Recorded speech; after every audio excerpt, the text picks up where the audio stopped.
Hello, and welcome to the Empowerography Podcast. This is a platform created for women's voices to be heard and a place to share their stories, journeys, and successes with the world for the purpose of helping other women who might be on similar journeys.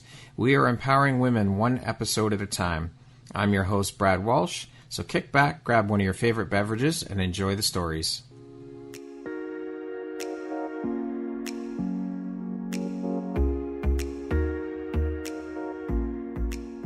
The world needs to hear your message and your story, so don't deny the world of that gift within you that the universe has given you. Someone out there needs to hear your story because it will support them in feeling hope, inspired, and even transformed. Do you want to discover how I help get my clients out of their own way, show up, and confidently share their message? I would love to extend an invitation to you to join me in my free masterclass, Start Your Own Podcast from Idea to Implementation, on Wednesday, April 5th at 1 p.m. Eastern. You can find the registry link in the show notes. Hope to see you there. Hello there, Brad Walsh here, your host of the Empowerography Podcast. Today, my guest is Laura Shofroth. She is the owner and founder of The Miracle You, an herbalist, a health and life coach, a motivational speaker, and an author. Welcome, Laura. It is an honor and a pleasure to have you here. How are you doing today? Thank you so much. It's an honor to be here as well, and I'm doing fantastic. Excellent. I love to hear that. Thank you so much for taking and making the time to be here with me today. So with that being said, all these hats that you wear, let's jump right in. That is quite an extensive resume you have there. How do you find the time for all of this, and how do you prioritize, and how important is prioritization and organization to you? It's everything, especially as my business has grown so much over the last few years. And we'll probably talk about this somewhere down the road, but prioritizing myself is the key, because if I don't take care of myself first and really just do the concentration and focus there, then I'm going to find myself wobbly with my company too. Yeah, absolutely. And so with you wearing so many hats, what does your morning routine look like? My morning routine is long, so it's not your typical, let me get ready for work. And I have had the great blessing of being able to create my own schedule. But what's cool is I teach what I do, I teach it to others. So it's not fair to us to get up and brush our teeth and run off to work without spending time on ourselves. So my morning routine, I learned early on, is probably several hours minimum. So it's meditation, It's my green juice, it's I walk every day, I do my spiritual stuff, and then I focus on my day, my intention, what's happening today and this week too. So that it's so long, what time do you get up in the morning then? Right? I know. Probably 5:30 is my average. Okay. And if I don't get up at 5:30, then I don't have time to take care of me. So it's And so what drives, motivates, and inspires you to keep going and excelling at all that you do, Laura? Passion for people. That was instilled at me. I'm sure I was born with that. I'm positive. And people are my passion, that every day I wake up and say, gosh, somebody needs me. Somebody doesn't know this. Somebody needs to understand this today. So I use all the media outlets I can in my world to bring something new to the table every day that somebody maybe hasn't heard. As a holistic health coach and herbalist, how do you define holistic health? It's going back to natural. It's going back to the way that we're designed. So a lot of people don't realize simple things. Now it's coming out more and more as we know, but sunlight, earthing, all of these things that have been sort of tucked away for generations, several generations, are coming back into the light because we realize these are the things that heal. On the other side of that, holistic is also the whole body, the body, mind, and spirit. So we don't just address nutritional deficiencies. We've got to look at the mind and what's going on there. And we've got to look at the spiritual side of things. Even if people think they're not spiritual, there's still a spiritual component to all of us. Absolutely. The whole earthing thing, that's fairly new to me. I didn't know a lot about it. And I would say within the last year, I've learned about it, and I've watched a couple documentaries, and it is pretty fucking incredible. Isn't it so awesome? Powerful? Yeah, it is very powerful. Like you can get earthing blankets and all. It's crazy. I know. Oh, and I know I have clients that have those, and it's as easy as going out barefoot. I make my clients do that. I'm like, go outside barefoot today. Well, in the winter, it's a little more difficult, but It is. But the case studies for brain health, it's irrefutable. yeah, it's so powerful. As mentioned off the top, you're the owner and founder of The Miracle You. Can you share with us what The Miracle You is all about? Sure, it's the miracle of you. And I will probably talk later about this, but it's something that was born out of my own illness and my own path to healing. And that healing brought me into educating myself on food as medicine, herbalism, and later quantum physics and all of these things. But so my program was designed and created out of my education, not just with my self-healing, but tons of the people that I have followed and learned from for decades. So holistic physicians, holistic mentors, those in the nutrition industry that don't really subscribe totally 100% to the Western philosophy of medicine, which is now worldwide, of course. So those were my mentors that I learned from, and my programs are designed sort of seeding out and weeding out and taking the best of the best, so that in my 5-week program, it's bam, you're getting the essence of, okay, this is what you need to do. Yeah, we're honing it down, and these are the things that we need to get you to do. Yeah. I want to jump in and speak about your coaching journey, Laura. I've heard a lot of people say that most, if not all, coaches have been through their own personal struggles and journeys before making the leap into coaching. And of course, we've all had our shit to deal with. We're human beings. We all go through our things. But what I have found through the conversations I've had with a lot of women who are now coaches, that journey or that struggle in particular was the catalyst for them jumping into the coaching world. Can you share a little bit about your own personal journey and struggles you were on before making the leap into coaching? Absolutely. And it is the catalyst for so many of us, because we find our healing and we have to share it with others once we find out.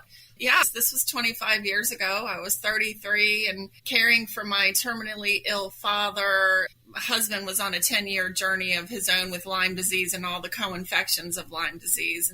But he was undiagnosed. And so for 10 years, I went through the Western medical system with him. And it was an interesting journey there. And then I was homeschooling my two smallest at the time, and life was overwhelming. And all of a sudden, my body started shutting down. My thyroid went out. My gallbladder was 100% non-functioning. My digestive system, I was depressed. I was anxiety. And then I was eventually diagnosed with an incurable disease. And so the doctors said, it's not terminal, but you're going to have it the rest of your life. And it's probably already spread to your spine. It's going to go to your lungs and your brain and all of this. And Wow. So I know. So I said, okay, there's no cure. What do I do? They're like, well, we're going to do radical surgery. We're going to take everything out of you. Yeah, they wanted my gallbladder, my thyroid, and all my reproductive organs. And I was like, wow. so basically I'm an empty box. Okay, no. Yeah. So so it didn't resonate with me. And I asked them if they could leave one ovary, and they said no. And that was like, I'm too young to take both my ovaries. And so I took a step back, and the rebel in me said, go find a cure. You can do this. You can do this. And so I hit Google, which was totally different back then. And I looked, I didn't find much until I eventually found a lady. I forget her name. Unfortunately, I'd give her credit. And she wrote a book and a cookbook. Okay. And she said she had healed herself from endometriosis, which I had. And so I read the book, and 2 days later, I hired a nutritionist, and I'm like, fix me. So that was the start of my journey, and I took 10 years of healing myself. Now, it's important to note that it didn't take 10 years to heal. As a matter of fact, when I changed my diet, I was walking with a cane at the time from the diagnostic surgery. They cut me inside. It was just an awful, painful mess. So at the time I was walking with the cane, but within less than 2 weeks of changing my diet, I was pain-free. Holy shit. So then I'm like, okay, I'm my guinea pig. Here we go. I'm ready. Let's find out what this is and why it's so beautiful. And so 10 years of more knowledge. I became a researcher. I became a certified herbalist with master's classes dug in there as well. And then I became much later a certified life coach. And I was a holistic practitioner first. But I really wanted to get all these other things in because it's all wrapped together. It's all wrapped nature and our mind. We got to pull those in too. And so how have these experiences helped shape the Laura you are today, both personally and professionally, do you think? Absolutely. I'm a different person than I was before I got sick. I was mom, I was wife, I was daughter, I was like, pay the mortgages. The typical American dream. Getting sick and going on this journey has opened a whole new world to our healing powers, who we really are, the spiritual beings that we are. Yes, night and day. And we all have the ability, we all have those powers within us to heal ourselves. Yes. But Western medicine will not show you that. They will not. They want to keep you sick. They want to keep us sick is what they want. They do. Right? Well, it's a very well-designed system. And listen, we don't have to be conspiracy theorists. This information's out there now. It's coming out. And thankfully, a lot of the younger generation are seeing what we didn't see. But yes, it's a very well-designed system of processed foods that make us sick. They cause the illness, and then they create the cure, which is not the cure. No, it's more, I think, reactive than proactive. And that's what we need to be, proactive, not reactive. And it's Band-Aids over bullet holes. They don't get to the root. They address the symptom, but they don't get to the root cause of it. Correct. What was the biggest or most valuable takeaway or lesson for you from these experiences, would you say? That I'm a healer. Yeah, Plain there was simple, a new Laura that was born. Like the person that was born, let me put it this way. I never saw that coming. I was watching SpongeBob SquarePants with my kids. And then 6 months later, I'm like, what? The body has a frequency? The body heals with a higher frequency? What? What is it that sets you and the work you do apart from other coaches? Why would they choose to work with you over someone else? Yeah, I love that question. I really do feel that I'm very different than most people, and my clients do tell me that all the time. It's important to note I was not educated by standard accreditation schools. I really went the radical holistic route. And along with that, I have a very strong intuitive gift. So I'm able to tap into clients and tap into people's energy and feel them very strongly and feel where they are. So it's not that I'm against Western educational systems, but I think I'm very different because I was given this information probably from a past life, honestly. I was born with a lot of this knowing. And then I pull in the actual healing modalities that, as I said before, they don't just address nutrition as a health coach. We don't just address the mind as a therapist or a counselor. So I work with the whole self. And then I teach meditation, yoga, frequency, energy, the law of attraction, or quantum physics, however you want to compartmentalize that. And I bring it into the whole person. What are 3 of the most important lessons you've learned so far in your career as a coach? To be a good listener is number 1. It's easy for entrepreneurs for us to get ahead of our game and think we know. But so many times I'm just surprised by, if I just truly listen, how much I continue to learn. And that would be the second thing, that I still always have lots to learn. I have not arrived. And the third thing is, I think I have learned one of the biggest things is to stay true to my passion, to not be swayed by the sparklies off of my path, which is easy for us. Oh, there's new technology. There's a new, let me go do this. Squirrel. And it's funny, I'm like, oh, I'm so interested. What is this thing? But when I stay true to my path, that's when the doors stay open for me in myself. You've mentioned mind, body, soul. Many people struggle with understanding the mind-body connection in particular and the impact of emotional well-being on physical health. Could you share some insights on this connection and how it influences our overall well-being? Sure, absolutely. So a lot of times, even when I was growing up, we have this sort of thought that our mind is from here up. And here, all the thinking is done somehow up here, and we're never taught that the mind is actually in our body. But the only communication that our body can give to us is uncomfortableness or pain. So our body also has a communication outside of our mind. So if there's chronic pain, which is my world, that's what I help people with, then we have to understand that there's an emotional connection. If our knees are in pain, okay, well, what is the emotion linked to that, or if we have gut dysbiosis, what is the emotion tied to that? If we have lung issues, chances are we're handling some kind of grief that didn't get taken care of. With the liver, we have liver issues. Well, the liver, we need to look at the emotions tied with that, which is anger. And so we need to address the healing of the emotions in order to be fully healed. So many people don't realize that dis-ease in our bodies or the pains, or that is all tied to emotion and stress, and all of these things cause that in our bodies. And so many people don't realize it. Well, they don't realize it. And so it's really the rejection of those emotions is what it is. It's, what we resist persists. And so we're like, don't feel it. It hurts. It's inside. Yeah. I don't want to feel that pain. Bury it. Yeah. And so it's our resistance to the emotions that is why it gets stuck. And the other thing is, you asked me earlier a little bit about my program. It's a program of self-love. I mean, that's, if I had to narrow it down to one thing, what is your program? It is a program of self-love. You know what? You're having feelings of shame. Welcome it in. Bring all of that shame in and allow it. Then when we allow it with love and acceptance and even gratitude for, hey, body, I know you want me to pay attention to this. Yeah. Then it dissipates. Yeah. I spoke with a woman, I did an interview with a woman who works with people who are dealing with grief, and she had a brilliant, beautiful analogy. We were talking about grief and joy and how they're opposite. She said, but grief and joy, in her opinion, are soulmates. You need to invite grief to the party. Yes. And I thought that was just brilliant. Yeah, 100%. And self-love is the key. That is the foundation for everything. Starts from within us and with that love of self. If you don't love yourself, forget it. That's where it has to start. And people really don't understand what self-love is. If I say self-love, they're like, yeah, I love myself. I'm having a good hair day, whatever. But man, to sit in guilt or sit in your anger and learn how to adore yourself. I was going through a spiritual awakening and it was massive and it pulled all my trauma forward. And I was like, somebody's got to help me. I can't do this myself, drowning. Yeah.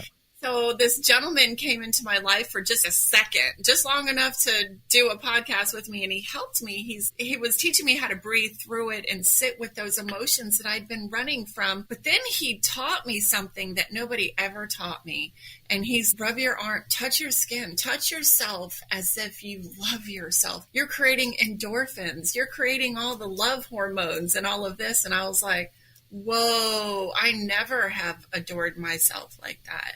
And tell yourself you love yourself. Do that mirror work as well. It's important for sure. Yeah. Being able to sit with yourself. So many people can't handle being alone. And I think that's so sad. I do too. Now, I'm one of the ones that I love to be alone. Leave me too. alone. Me too. I love that alone time. That's my work. That's my job. That's my happiness. And there's some days it's, I've got a speaking engagement at 1. Oh, darn. How much can I stuff in for me? Not that I don't love, but it's selfish about my time. I'm selfish. And that's okay. See, this is the other thing, is that we've been conditioned to believe that self-love and putting ourselves first is selfish. And it's not. It's the exact opposite. To the extent that a lot of my clients are caregivers, and I'm at 2 different retirement communities, so working with nurses and those in the medical field. And so many come to me because they're burnt out and sick, and they have so much going on in their body because, as a lot of moms do with raising families and dads going to work, the grind, put ourselves last. We do. And I think that's something that's very common amongst women more so than men, for sure. Yeah.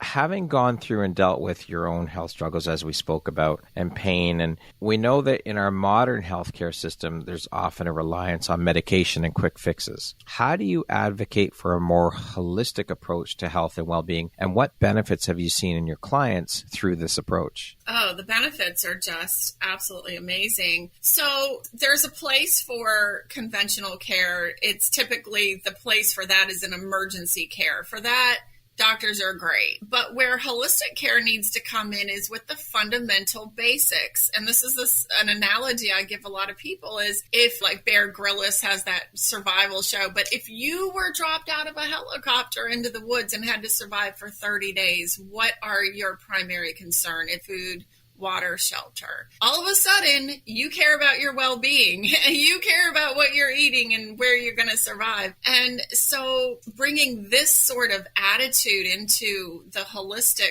kind of view, looking out that way, yes, we put you first. Yes, we bring you back to the natural way that we were created to survive. For sure. I don't think we can have this conversation without speaking about the medical and healthcare system. And judging by your story, I'm pretty sure that you and I are both of the same mindset when it comes to the healthcare and medical system.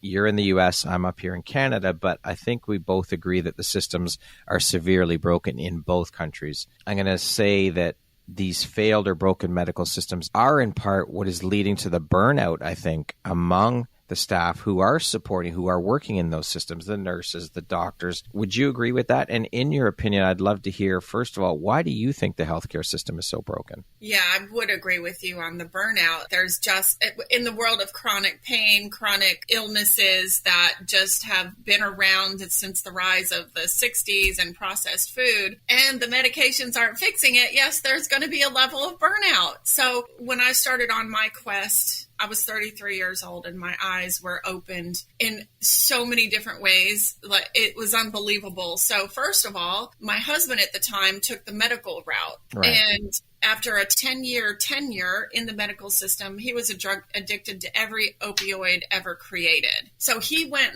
that route. So I saw it. I lived it for 10 years. And I took the opposite, the holistic route. I was healed in less than 2 weeks. I was out of pain, where he was on methadone and oxycodone, all these things, and then became addicted and had to go to 3 rehab. We lost everything. We lost absolutely everything. So when I was starting my quest, I read the Flexner report, and I'm sure you're familiar with the Flexner report, but that's where they sort of redesigned medical universities at that time. This was in the early 1920s. And so these were some key players of money and the oil industry.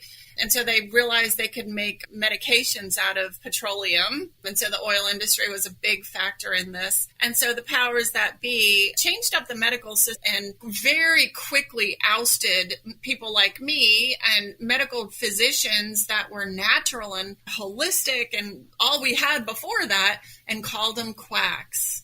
And then created this sort of slow, very, what do I want to say this? I didn't want to say brainwashing, but that's the word coming to mind, to where people started trusting the medications more than they trusted themselves and what every other country, every indigenous tribe has been doing for years. Somebody told me a story. I was speaking at an event, I guess it was about a month ago, and a gentleman came up to me. He said, I love what you said. I was in Africa, and there was a lady with me, and she was suffering with a severe rash. They don't know where, maybe the food or the water, but all over her. She was inflamed. And he said there was a gentleman from a tribe where they were, and he's, give me 1 minute. And he runs away and he comes back 5 minutes later with this plant and totally heals the woman of this, spreads it all over her. And she can the next days, still continue to go and do all the things everybody else was. Now in America, they'd be like, okay, we're going to give you a steroid cream. We're going to do this. And the problem is there's a side effect. Yeah, there's all these side effects for the medication. And you hear, I've seen commercials for medicines and the side effects, like possible death, like crazy shit. Like, what the hell? I know. Wait, no, that's okay. No, I'm not going to die at the hands of a medic. What? But see, they don't know. And I have empathy for people. Like, I can't be mad at them because I was that when I was in my early 20s. Go to the doctor. You have a blister. Go to the doctor. You've got a cold. I might have to go to the doctor and get antibiotics. That's what you do. We've been conditioned to believe that the doctors are the be-all and end-all. They have all the answers, but they don't. And we put so much trust and faith in these people. We put our lives basically are in their hands, really, when you think about it. The sad part is that the medications are causing so many diseases. Exactly. And the only one I'm going to really bring up as a very neutral topic would be giving babies antibiotics because the baby's got some kind of viral infection or whatever. Yeah. And instead of let's have a wet fever, let's bring the fever up with lots of fluids, what I call wet fever, we're going to put them on antibiotics, which already starts the gut dysbiosis. And that's huge. Yeah, it's crazy. No, let's just write a script. Here you go. You're good. Yeah. Right? That's the answer. And you wouldn't believe the clients' stories that I'm sure you would. You would believe it. Yes, I would. It's mind-blowing. And so when they meet me, they're like, oh my gosh. And they start seeing the benefits of eating natural, eating right. Because I teach ancestral eating. I don't teach any diets at all. None. We just eat the food. Go ahead. Sorry, go ahead. No, it's okay. Finish what you're saying. Finish your thought. I was just going to say, eat all the foods that are just natural. I was recently at the doctor for a checkup. I hadn't been in quite a while, actually, quite a few years, because I thought, I feel fine. I don't need to go. Why would I go to the doctor? And my doctor was giving me shit because I haven't been in. Wow. He's like, oh, let me guess. You're one of these people that I feel fine. Why would I come to the doctor? Well, yeah, why would I come in if I'm feeling good? Why would I? And so we were talking, and it got to the point where, okay, we're finishing up. He wanted to take my blood pressure, took my blood pressure. Yep, it's normal. Yeah, thanks. I feel good. I'm okay. Yeah. But then he started trying to push vaccinations on me. He wanted me to get the shingles vaccine. He wanted me to get this vaccine. He's giving me the pamphlets. He's telling me, okay, the shots cost this much and these shots cost this much and here's some pamphlets. And I walked out of there, I threw them in the garbage. I'm like, no, thanks. I'm good. I'm fine. I don't need the vaccinations. Thank you. But it's this constant pushing. It's like the medical community. And again, yes, we need Western medicine. Absolutely. But it's almost like they're legal drug pushers is what they are. They are, and some don't know it, but some do know it. And again, when I started my journey, one of the saddest things that I saw was, and this was actually later in my journey, is understanding that doctors get paid when there's a full vaccine schedule finished and completed. Right. So my heart is so much for people to educate, empower them, help them see, no matter where they are in their health, that this is not the way. It is not the way. We are human beings, and people lose sight of the fact that we're spiritual beings. They think that we're helpless. I think that if we can get to a point where Eastern medicine or other medicine practices can work in conjunction with Western medicine, because as you said, we need Western medicine for some things. There's no way around it. You do. But if we can get to a point where the Eastern can come together with the Western and work together, then there you go. It's a much better model, right? And you get the best of both worlds. But I mean, and there are doctors I know that are of the Western medicine mindset that are starting to adopt and work with the other side of things, the more holistic side of things. And that's great. But I think there's far more resistance from those doctors to adopt that because, as they say, you can't teach an old dog new tricks. Some of them are just, no, I don't believe in it. I don't buy it. And we got to get to a point where this is brought together so that we have a choice. We all have a choice, and we should be able to make that choice. And there are some movements that are happening in the U.S. that they're bringing it to the forward front. They're working on it. They're working with Congress. Doctors, some of them are working under the fear, shame. Well, if you do this or you suggest that, or if you don't do that, you're going to lose your license. So as long as we have 3-letter organizations over our health system, we're pretty much fucked. So people have to become their own advocates. That's what I tell you. Have to become your own doctor. Learn this is not difficult at all. Stay out of the world of processed foods and the foods that harm you and these sort of things. But I mean, it's very insidious because they're causing addictions by using chemicals to break the blood-brain barrier. I know you know this. So that's why people like me exist, to help people understand it's not your fault if you're addicted, but let's get you empowered so you don't have to go to the doctor's office. Oh, you have a cold? Oh, your body's cleaning itself. Okay, well, allow that, right? So how then do we find a way forward out of this severely damaged or broken system and begin to find a solution for people? Well, I do believe there's a lot of movement in the U.S., hopefully Canada. I'm not sure where you are, but here there's a lot of people advocating for more natural solutions. I'm seeing a lot of these young people on Instagram, their eyes are open. They're seeing it. So I'm hoping that if not one by one, us all doing our job to spread the information, then helping, well, continuing to educate ourselves, but helping those grassroots movements that are out there trying to not redo the conventional medical system, but just allow more, as you said, Eastern alternatives to come in, allow more holistic alternatives to come in. Nobody should just take the antibiotics. No, you should have alternatives. You are the consumer. You're the patient. And you vote with your choice, right? Yep, that's exactly it. Do you see the future of healthcare evolving to incorporate that more so? I do. Yeah. Okay.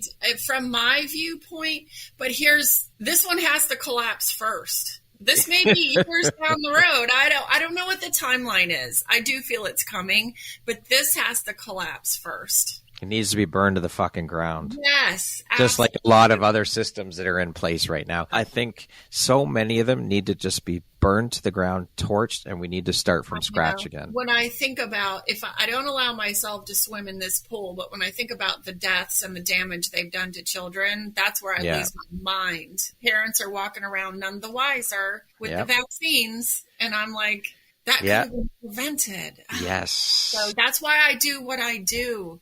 This is why, because even with autism and ADD, ADHD, there's things, none of it is hopeless. If I would have had both of my ovaries taken out and my thyroid taken out, it's not hopeless. The body will adjust to missing organs or to brain damage. It's just, we have to be 100% committed. For sure. As a holistic health coach and herbalist, what challenges have you faced in gaining wider acceptance and recognition for these alternative approaches in the healthcare industry? I don't have a whole lot of challenges. I would say most of it, I think, would be rooted in the fact that people are afraid to let go of the conventional medical system and trust themselves. I think that's the biggest challenge that I instill in people is you can learn intuitively what your body wants. We could do muscle testing. We could do meditation and really delve into, but I think that's the biggest challenge is people finding out that they are their healer. And how scary is that, right? Because that just collapses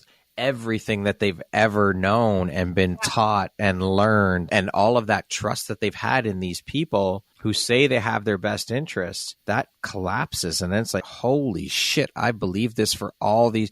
So I think that plays into it. I think people know it on one hand, they know, but it's that fear of, holy shit, that's just blowing up everything I've ever known. And that's fucking scary. It's true. But when they do, oh my gosh, the transformations that happen. I've had great success with even stage 4 cancer because when they figure this out and they understand it, they go all in. They're like, it's a new gift like that they never knew existed. Well, I recently had a conversation with a woman who she was a nurse for the NHS in the UK, a specialty nurse for over 20 years. And she was given the diagnosis that she had stage 4 cancer. She had 4 tumors. And so her options were, we can remove some of your organs and send you for radiation and chemo. And she was like, no fucking way. I'm not going that route. I'm sorry. And she had done a lot of traveling to a lot of spiritual places like India, Peru, these places like this. So she had already been reading and practicing that meditation and high vibration and all of these things. And she just said,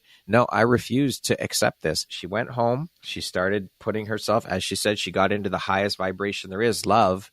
And she stayed in high vibration. She did a lot of reading, meditating, all of these practices. She went back 5 months later. Guess what? Cancer was gone. Completely gone. Exactly. And the doctor could not fucking believe it. Well, and let's break that down. This is exactly how it happens. I'm glad you brought that up. Somebody goes to the doctor, something's wrong. He says, cancer, you're stage 4. I give you this much time. Yeah. What happens? We believe their belief, and that starts our the negativity. our demise. So the opposite would be creating our own belief system with joy, love, high frequency, high vibration. What happens? We heal. So we see the divide of what happens is people are diagnosed and stay sick because the doctor said, which keeps them there unless they learn there's other ways. And my body knows how to do this.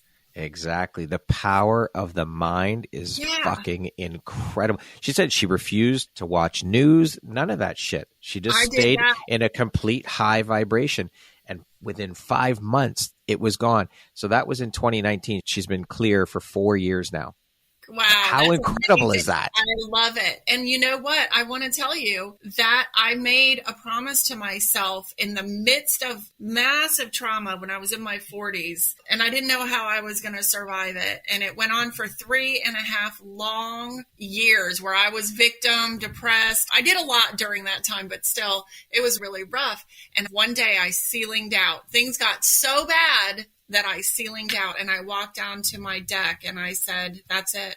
I'd already stopped watching TV. I already stopped listening to negative music that caused a low vibration. But then these two promises came out. I said, I will never allow one more toxic person in my life. And the second promise I made to myself changed my life that day. And it was, I will never have another negative thought in my mind that would be self-sabotage. Negative thoughts are normal, but I mean, not against me on a long-term basis. And if I did have a negative thought, I would slay it with an imaginary sword. And I learned how to rewire my mind that day. Okay, so now let's talk about that, because that takes a lot of work. That takes a lot of mindset, a lot of strength. So it's not just as easy as saying, I'm going to do this and that's it. You have to put in the work, and it takes time to get there.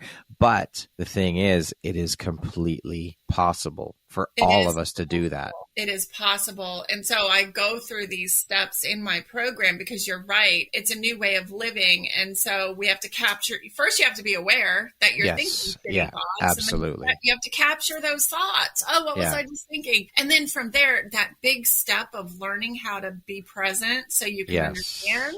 From there, we can start, wake up with gratitude. There you go. Do your gratitude 3 times a day. Gratitude practice. Yes, absolutely. Yeah. So, building on, and a lot of clients don't know that I'm doing that with them from the very first session, but they'll see it later on. Yeah. We're working on the self-sabotage, the self-talk, the negativity. Yeah. This gets right into this. This is beautiful because mindfulness and self-care practices, they've gained a lot of attention in recent years. So how do you integrate those practices then into your sessions, and how do they contribute to overall healing and well-being? Are there any specific techniques or recommendations for individuals to incorporate mindfulness and self-care into their daily routines that you have? Absolutely. I call it coming home. I teach my clients that from, as I just said, waking up in the morning with gratefulness and then feeling the emotions in the body. That's one. A second one would be all of the self-care things, but with an emphasis on meditation, because a lot of our own insight and healing and discovering of ourselves comes through via meditation, and it's still foreign to some people. I know I was in the church my whole life, and if you would have said meditate, I would have been like, no, I'm not doing that. It's against my religion. And I'm not knocking religion at all, but that's how I thought. And so I didn't. And then it changed my life, obviously. So I do ask clients to help rewire their mind and start this on this whole process. Is we start with gratefulness. We do yoga so we can move that energy through the body and get rid of that stuck emotion. We do the meditation. And if there's stuck emotions, we might use tapping. We might do some breath work. I have a whole session on breath work. So helping people understand first that they can do all of this, and then giving them easy practices. As I just mentioned, all of those are big. Yeah, they are. They're huge. I found that for me, meditation, movement, getting out and walk. I walk every morning, and journaling. Those 3 are great. And when I don't do those 3 things, I feel it. Because once you get into a practice, it gets easier. It's hard. It's not easy to get into the practice of doing these things on a regular basis. It takes time. It takes dedication. It takes work, just like everything else. But once you do get into it, then it's okay. This is just what I do. It just becomes part of your routine. And it's that much easier. It's that much easier. And then you feel that gratification. This is all self-love. We walk every day in the sunlight. That's self-love. Yep. It's not, I've got to go to the gym and do this. No, I get to. That's exactly. It's that little tweak, right?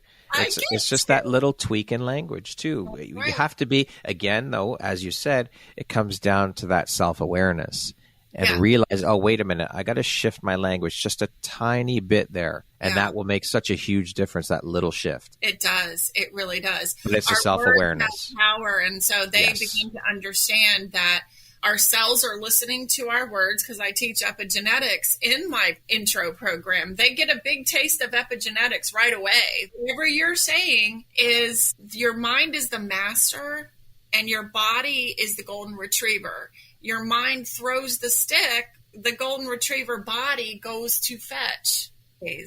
So it's huge. It is. It's massive.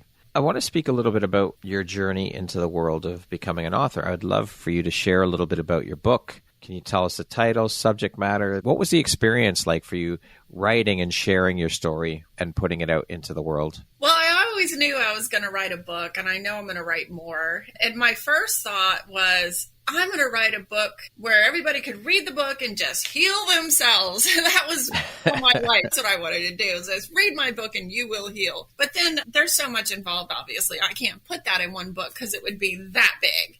So I decided to write a book on a very simple storyline that added some testimonies of my clients, but really was my storyline, how I got sick and how I healed, but making it funny and readable. It's only 165 pages. This is a copy of it actually right here, but it talks about forgiveness. It talks about clean eating. It talks about juices and smoothies and how we can use those medicinally to heal our bodies. So I incorporate real life experiences that cause illness and then how we can heal them every day, every single day. Forgiveness is a huge piece of that. My goodness. And I think it's one of the biggest, and forgiveness of self and others. When you forgive someone for something that they've done to you, or you felt wronged or slighted, or what, that forgiveness isn't for them, it's for you. And that's the important piece, to recognize and know that it's not about them. It's about forgiving for you. So you can move past and remove that weight from your shoulders, remove that albatross from yourself, and move on and move forward. People live and die in unforgiveness. And I had it in my family, and I still have it in my family. And there is a movement out there where I know there's a guy, he's an author, and he's got a lot of followers, and you don't have to forgive if you don't want to. There are some things that are unforgivable, and you don't have to. And I just had to unfriend him. I'm like, he's toxic. For our health, we, as you said, you got to do it. There's no two ways about it. Because that'll stay stuck in your system. And then, again, that manifests in dis-ease in your body. And you're only hurting yourself, really. Yeah, I had to forgive the unforgivable. It's in my book. Like, I had to forgive. The people who have wronged you or whatever they've done, they don't give a shit. They're not thinking about it. They've moved on. They don't give a shit. That's how I thought about it. Wait a minute. And so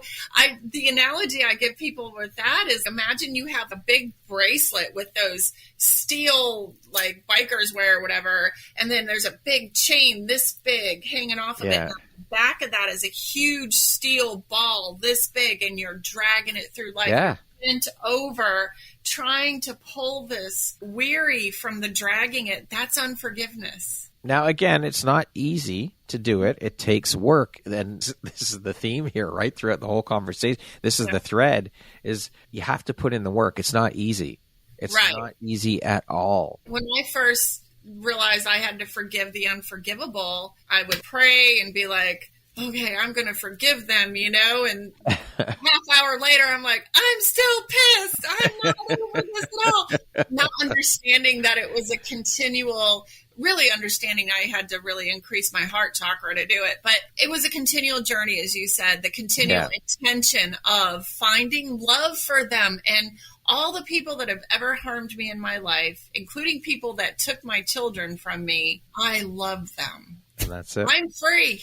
I'm free. There you go. There you go. What do you think your unique skill set or superpower is that's helped you become successful? My vibration.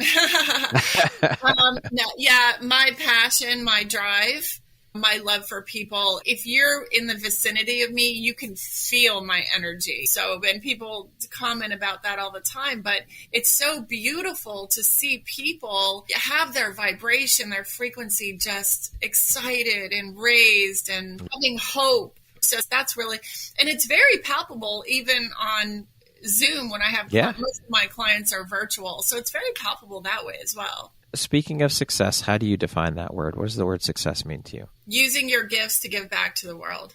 Without a shadow of a doubt. Yes, I love that. There's nothing more fulfilling. Well, let's be honest, your gifts, and I talk about this all the time, your gifts aren't for you.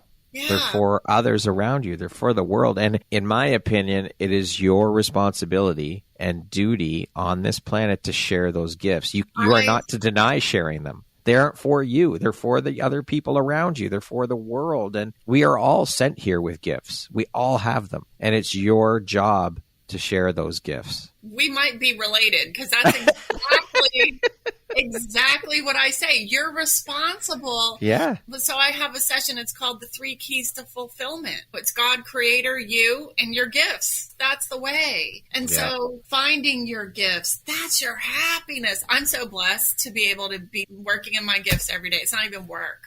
Absolutely. What would you say is one of the most important things you've learned in your life? And what was your life like before learning it? And what was your life like after you learned it? I think the most important lesson I've learned in my life is that without a shadow of a doubt, life isn't happening to me. It has happened for me. I am 57 years old and can look back at everything in my life and I can see, my gosh, as difficult, as challenging, as horrible or as good, whatever, it was all for me. Wow. That's an important lesson for sure. What does the word empowerment mean to you? Empowerment is, I would say, allowing strength and knowledge to be your armor, your sword, your go out there. I've got this knowledge, now I can do it. And understanding your willpower comes alive. When you feel empowered, it wakes up your willpower, which is located right here. And so people sometimes need that boost. And then once they're empowered, they're like sailing. I've got this. Limitless. I love it. Yeah. Okay, we're going to jump into a little rapid fire section here. So the next grouping of questions just be 1, 2, 3, 4-word answer type thing, okay? Okay. How would you describe yourself in one word? Inspirational. If you could be remembered for one thing, what would it be? Love. If you could teach the world one thing, what would it be? Love. What is one thing you love about yourself that is not related to your physical appearance? My gifts. What is your favorite self-care practice? Meditation. That concludes our rapid fire section. Now back to our regularly scheduled program.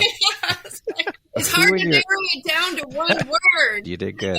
Who in your life has had the biggest impact on you and why? It hasn't been one person. It has been over 25-year length of time. All the holistic mentors that I followed and trusted and learned from and followed them and really allowed them to light this fire that was already in me. So they've all impacted me. There's too many to name.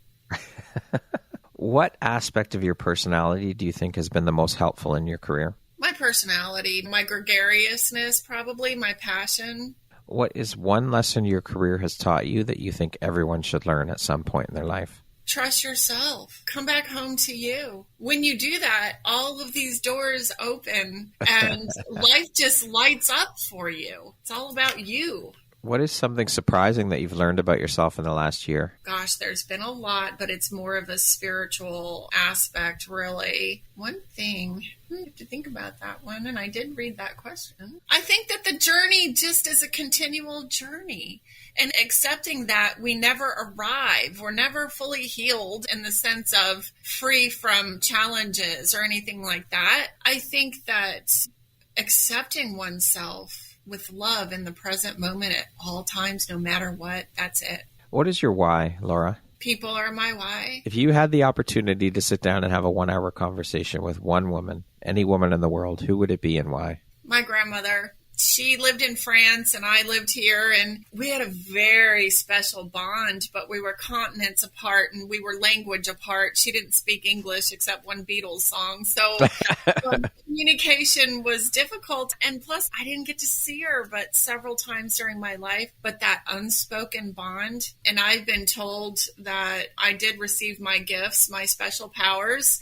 from my grandmother, and she's been felt around me since her transition. So she's the one. If you could go back and give your younger self one piece of advice, what would that piece of advice be? Come back to you.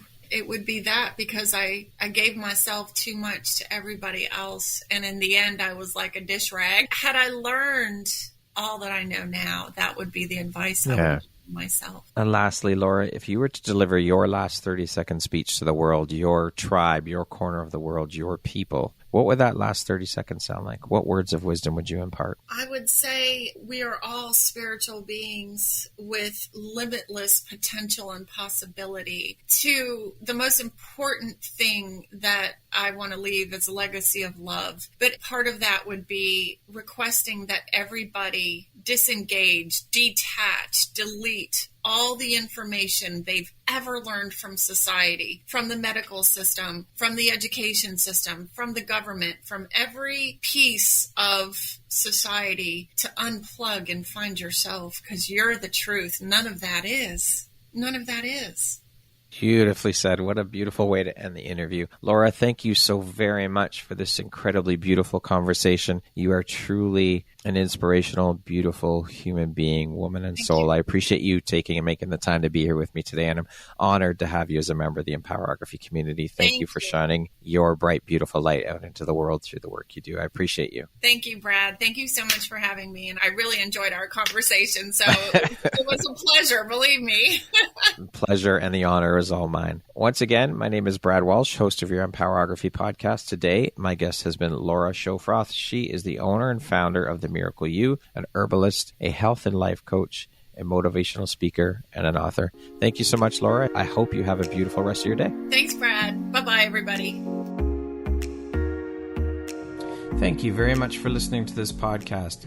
If you haven't yet, please be sure to subscribe, rate, review, and share with all your friends.